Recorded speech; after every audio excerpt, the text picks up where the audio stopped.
Welcome to my Vinyl Tag 2025. I didn't expect to be doing this video at all, but recently I had a shout out from Mark at Twanger's Turntable while he was doing his Vinyl Tag 2025 and called me out as a new channel, which I am. This is something like my third video that I've put out.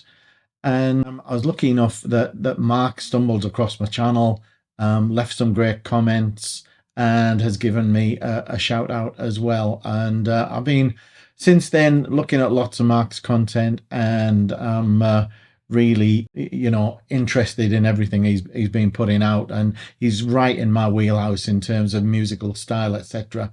So if you've not checked him out, then I suggest you do so. I'm pretty new to the vinyl community. I've just gotten all my vinyl back out of storage after about 25 years. So a lot of this and the community is very new to me. So do bear with me. Shout out also to Edwin from Pretty Green Vinyl Guy.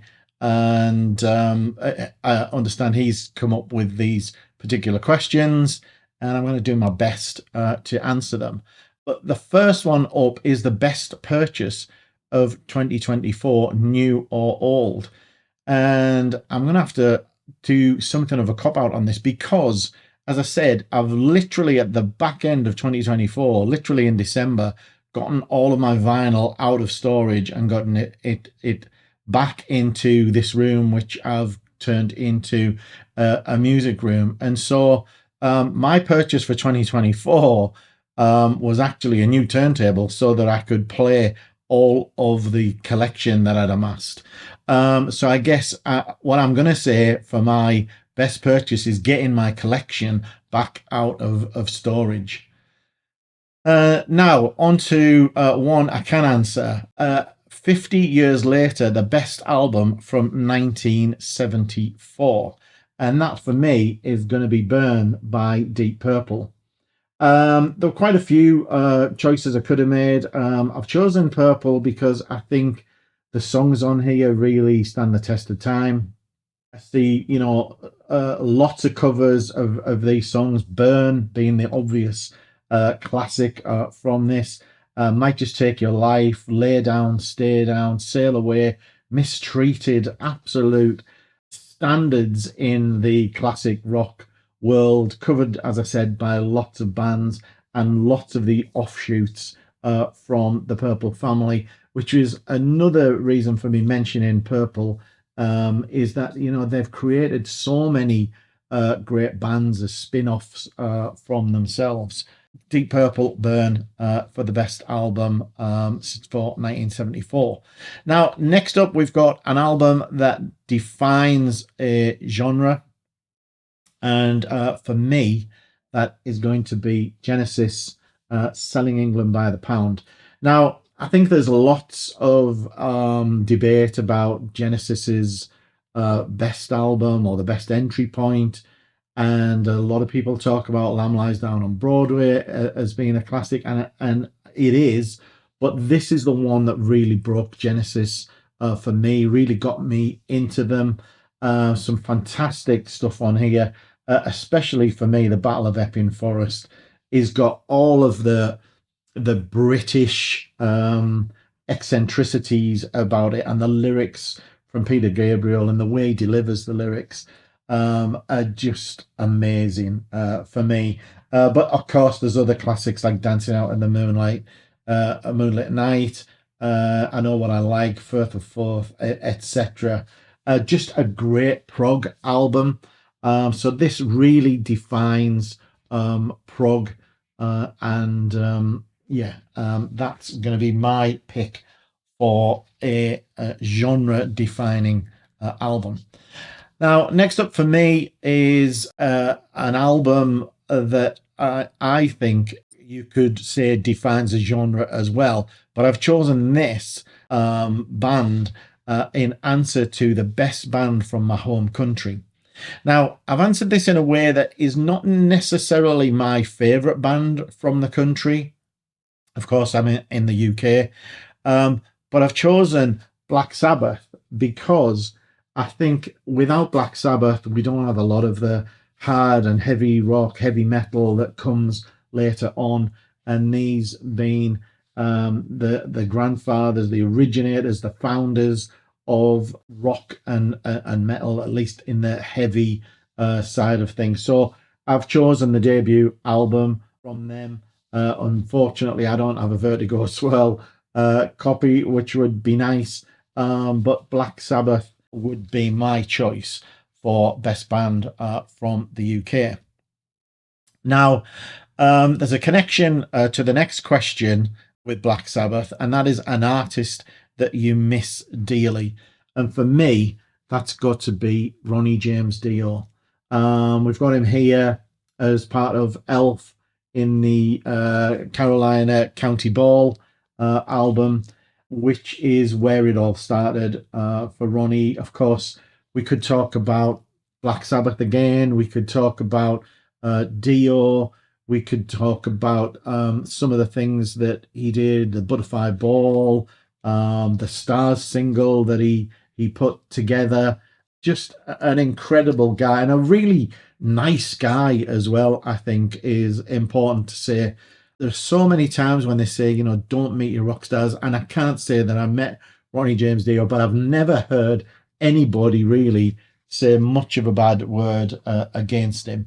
I know there's been issues with Vivian Campbell, etc., and the way that they were paid for the first Dio album, etc. But Ronnie has just got to be, you know, one of the guys that I miss most. That's sadly no longer with us. Now, next up, best live album in your collection, and this was a tough one for me because my instinct was to go to Thin Lizzy, Live and Dangerous. Probably for me, the best live album ever, possibly. But when I thought about it and I thought, what live album do I play more than any? Then for me, it's got to be this, The Tubes. What Do You Want From Live? I absolutely love The Tubes. They're one of those bands that is quite distinctive in their own right in what they do. I don't know anybody else that's quite like them. I've been lucky enough to see them live many times. Sadly, in the latter years of the Tubes, rather than in the prime of this album. But this album is just a fantastic live album, and it's a great packaging as well. A nice gatefold there with lots and lots of pictures, and we've got some nice inner sleeves with lots of sort of newspaper style cuttings about the Tubes. And of course, I think, you know, when this came out, they were seen as being quite outlandish in the way that they performed, the way they had females on the stage, scantily clad, etc. But the theatrics of the band and the title track, "What Do You Want From Live," is just outstanding. And there's lots of other great things on here, of course. White Punks on Dope, amongst other things. And so that's got to be the live album that I play the most. Now, the next question is, your partner just dumped you. What album are you putting on? And I'm going to come to vinyl in a moment, but I just want to give a shout out to this, which is, this is what I would really play in terms of music. And this is Eric Martin's Somewhere in the Middle. Eric Martin's a singer with Mr. Big. And this is a great kind of album when you're in that mindset of, you know, they've gone through a breakup or whatever, they're, you know, and they're really missing their partner, and it's a great album for that. But in terms of vinyl, I'm going to cop out and go with the same record that Mark from Tronger's Turntable mentioned, which is Phil Collins. And it's Hello, I Must Be Going. This is the follow-up to Face Value, where, you know, Phil is still, you know, in that phase of sort of, you know, breaking up with his wife of the time. And the tracks on there, like I Don't Care Anymore, Cannot Believe It's True, like China, and this has a real emotive sort of feel to it about, that kind of breakup phase that some people go through. I'm lucky enough that I've never had to go through it. I've got an amazing wife that I've been lucky enough to stay married to. Fortunately, as I say, I've not had to go through that. But next up, best sounding drums on an album, and I've gone with Rush, and this is Moving Pictures, of course. And I've chosen this because of some of the iconic drums on it. Tom Sawyer, the drums to Tom Sawyer, I think are incredible. YYZ is an amazing instrumental, and you've got that very distinctive drum pattern on there, which I believe the YYZ is the SOS signal for aircraft. But lots of great on here. We've got Limelight as well, which would have been the signal. Red Barchetta. Neil's drumming on that album is just sensational. Next up, we've got favourite artist who is the member of 2 or more bands. Well, this guy has been in so many bands or projects as well as solo work that I can imagine. I can't think of anyone else who's done more. He's had stints with Black Sabbath, Trapeze, Black Country Communion, and tons of other projects, Joel and Turner, etc. And it is, of course, Glenn Hughes. Now, Glenn Hughes is a massive favourite in this household. My wife is absolutely Glenn's number one fan, I think. And we've been fortunate enough to meet him many times. This is an album, Play Me Out, which is a controversial one with Hughes fans. Some people hate it, some love it. I absolutely love the album. I think it is it's so different to anything else. His vocals on it are so different. I love the funk and soul aspect of the album, and it's absolutely brilliant. This does give me some sadness though, because when I was looking for this, I was looking for my copy of Play Me Out, and the only copy I can find is this connoisseur version, which came out later. And that's making me realize as I go through the collection that I've brought out of storage just how much seems to be missing from my collection. And I'm not really sure why that is, whether I've given some away, whether I've sold it, or whether some's been taken without my knowledge. I really don't know. But it's when you go to look for things that you know you had and they're not there anymore that it's a little bit surprising, and gives me a little bit of sadness to think what I might be missing. But anyway, on to the next one, which is Beatles or Stones. And I've got to say, neither, really. I'm not a fan of either. If I had to pick one, it would be the Beatles, but I'm really not a huge fan of either. They're not something that I would listen to on a regular basis. I do think the Beatles have been more influential and more important than the Rolling Stones. But in terms of who do I really like, I guess I side with the Beatles, but not for any great particular reason. Now, next question. You found a bag of weed. What are you going to listen to? Now, I've got to say, I've never taken any drugs, and I know that probably sounds a bit lame to a lot of people out there, but just not something I've ever really been interested in. But I think if I did, then I'd probably listen to something like this. This is Frank Zappa's Shake Your Booty, and there's a nice picture of him having a smoke, which kind of relates a little bit to the topic. And there's what I like about this, and the reason I picked it is there are some really good tracks on here that I can imagine a real mix from things like Baby Snakes to City of Tiny Lights, which I could imagine if you were high on drugs. If you've ever seen the City of Tiny Lights claymation video, it's just incredible.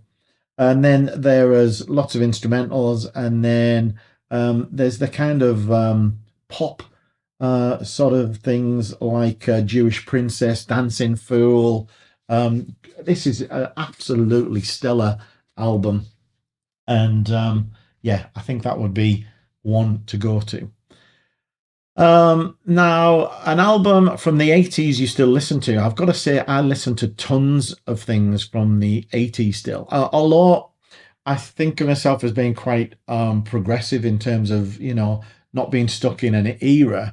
With the vinyl, of course, the vinyl is stuck in an era because it's been parked for many years. But I do still listen to lots of 80s things as well. And to add a bit of variety to the mix, I've chosen this. This is It Bites Once Around the World. And It Bites are one of those funny bands that they sort of were very poppy, but still very progressive in their approach to music. And the particular standout track for me is the title track, Once Around the World, which is about a 25 minute song that's just incredible and goes through lots of twists and turns. But there's other great tracks on here: Midnight, Kiss Like Judas, Old Man and the Angel, all great tracks. And one of the things I love about It Bites, you've got Francis Dunnery, who has probably an unusual vocal. But I think Francis Dunnery's guitar work is massively underrated. And I know he played in Robert Plant's band for a while. But I think Francis Dunnery as a guitarist is incredible. And his later work hasn't really demonstrated that because it's maybe more acoustic based or whatever. But his electric work in It Bites is incredible. The next one is an artist whose political stance has soured you. I'm not really into politics, so I'm going to duck this one a little bit. I'm not a fan necessarily of politics in music, and I know that a lot of musicians have a political standpoint, and they want to echo that and use their voice to highlight issues, which I can admire them for in a way, but I'm not politically motivated myself, so I'm going to duck that one. In terms of showing your favorite record label, I'm going to go with Vertigo. And I'm not sure, because I'm new to the community, I'm not sure whether this is meant to be a specific look of a label that you particularly like, or just generally a label. Now, I've chosen Vertigo because of although I don't even know if I have any Vertigo swirls, but just the history of Vertigo in terms of all of those great bands. The Vertigo swirl label is a particular sought after label, I think. But they also had lots of other guises for the Vertigo label, such as this, which I'm more familiar with from the likes of Thin Lizzy being in Vertigo. And a lot of the bands that I was into were on the Vertigo label. I think Thin Lizzy, Dio, Sabbath, lots and lots of artists. And so Vertigo has got to be my favorite label. Now, next up, a run of 3 great singles. And singles are something I've not really worked through since getting things out of the collection. But I've managed to pick 3 great ones here, I think at least. They are by Iron Maiden. And the first one is got to be Number of the Beast. I'm a little bit sad again because I remember having all of the Maiden singles from the very first, and I never had the Soundhouse tapes, but I did have Women in Uniform, Running Free, Sanctuary, Twilight Zone, all of those, and I'm really sad that I can't seem to locate those. But I'm going to go with Number of the Beast, followed by Run to the Hills, which was that iconic introduction to Bruce, I think. and also Flight of Icarus. Now, I don't think I've got them the wrong way around. I think it was Number of the Beast first and then Run to the Hills, but I might have those the wrong way around. But either way, those are three great singles from the Number of the Beast album, which was, of course, Bruce Dickinson's first album with Iron Maiden. Next up, a record store purchase that you actually consistently listen to. So, because I'm just getting into the vinyl community again, just uncovered all of these records after 25 years, I've never actually done a record store day or made a purchase on record store day. So, I can't actually answer that one. So, I'm going to jump straight to you can be reincarnated as any artist, dead or alive. Who's it going to be? And I realise now in repeating the question that I've totally misread the question, because I'd taken it that it was a dead artist and not dead or alive. So I've made a mistake there. But I'm not sure that's going to change things, because for me, it would be Phil Lynott. Phil Lynott is someone I very nearly put instead of Ronnie James Dio for who I miss. I miss Phil Lynott just constantly. I remember the night distinctively that I heard about his death. I remember exactly where I was, what I was doing, and I remember it coming up on the news that he'd passed away. And he was just someone who went way before his time. Such a great, creative person with Thin Lizzy. Lots of cheek about him as well. I loved his charm, his character, the accent, everything about him. A very proud Irishman. And Phil Lynott would definitely be the guy that I would come back as.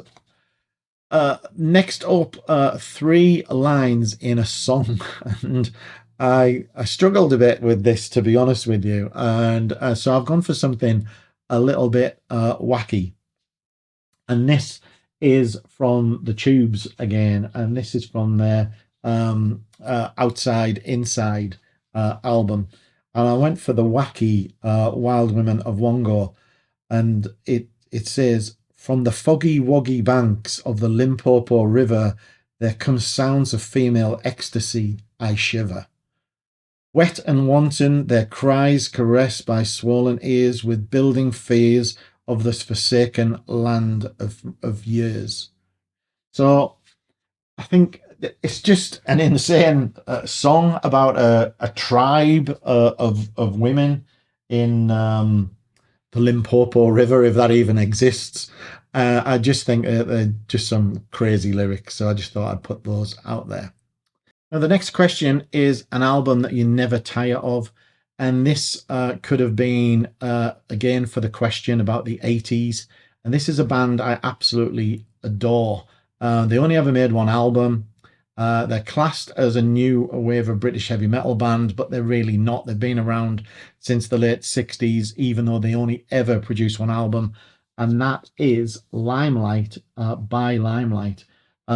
This is, I don't know if it's just nostalgia that, you know, I just happened to be around, saw this band many times on the club circuit. They never ever made it big.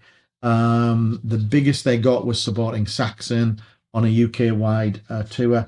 But this is an album and a band that I'm just obsessed with.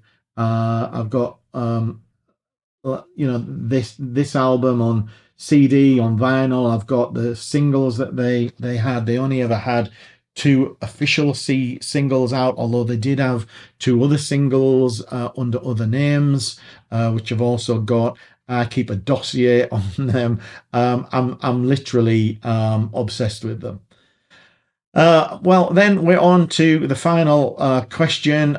Share your favorite VC channel. Well, because I'm so new to this, I'm going to have to shout out Mark at Twanger's Turntable again. He's really got me, fired up about this vinyl tag, about, getting back into the community. So pleased for him mentioning me. and he's got a great channel going on there. But I'm also going to mention another guy called the Suffolk Audiophile, and the reason I'm mentioning him is because he's quite local to me, and he is somebody that I've seen prior to getting all of the vinyl back out. So shout out to him as well. So with that, I hope you enjoyed the video. If you did, I really appreciate a subscribe and a like so that I can start to build the channel and move forward with more videos. And I look forward to coming back with more videos in the not too distant future. Bye for now.